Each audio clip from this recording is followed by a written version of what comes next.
Before I get started, let me first be very clear. I'm not defending or attempting to distract from Donald Trump's wrongdoing. If you look at our site, you'll see that we are fiercely critical of any of his ills. However, I feel that we do have to point out the Democratic disaster that got us here. If we don't start holding that party accountable, 2018 will come and go, seats may change hands, but we will get more of the same self-preservation instead of true progression. When it comes to national security, Trump simply tweets about his evils where Bush and Obama would operate in secret. Trump's yet unproven claims did bring to light a larger discussion about the Department of Justice under Eric Holder, bringing to light a litany of abuses by the Obama administration. Whether or not President Trump's wiretapping claims are true, we still must have the discussion about the dangerous thought process behind the nation's spy agencies. After 9/11, in the name of protecting our nation, the NSA moved more and more into collecting bulk data, spying on virtually everyone in the country. They would only obtain a warrant if they found something they thought could be used as evidence. When presented with an option to streamline, the NSA declined. Instead, they continued to grow their massive operation. Under Eric Holder, the Department of Justice started using all sorts of data to push their political agenda. You may recall stories of spying in 2011 on a Fox News reporter, or in 2013 when the AP had their phone records secretly investigated. And those are just the stories we know about. Holder and Obama knew that if the press created too much public distrust in the intelligence community, the people would simply demand more oversight. And that's something the intelligence community simply could not have. In the same vein, while any wiretapping of President Trump hasn't been verified, it isn't a stretch to see that the spy world would work against someone that threatens their very existence. It's no secret that the intelligence community and Donald Trump had a tenuous relationship at best. Trump's refusal of briefings and his cozy statements about Putin threatened to weaken the need for a vast spy network.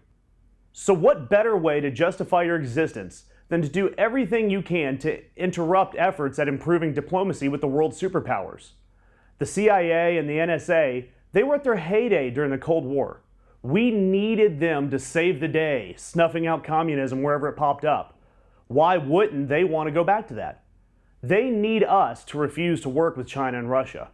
They want us, the public, left in the dark, while these government agencies, regardless of the Constitution, are carrying out their own political goals, using your tax dollars to bloat their budgets. Now, to be completely fair, this isn't solely on the Democrats or the Obama administration. Senator John McCain has been a critic of forming even the most basic of diplomatic ties with Russia. He uses rhetoric like calling Russia's hacking an act of war. McCain's own people even supported the Russian-backed efforts for Montenegro's independence. And now he's fighting to see Montenegro join NATO as an ally of the West. So now he's stealing away a strategically important island like Montenegro, and that's exactly the type of thing that could plunge us into another Cold War. So why would McCain want to pick a fight with Russia in one hand and shake their hand with the other? We don't have to look very far for that answer. McCain is proposing massive increases in defense spending. What better way to sell your $5 trillion plan than to mire the United States in another arms race with Russia? If Russia is that strong and the United States is really strong, the people who profit are defense contractors.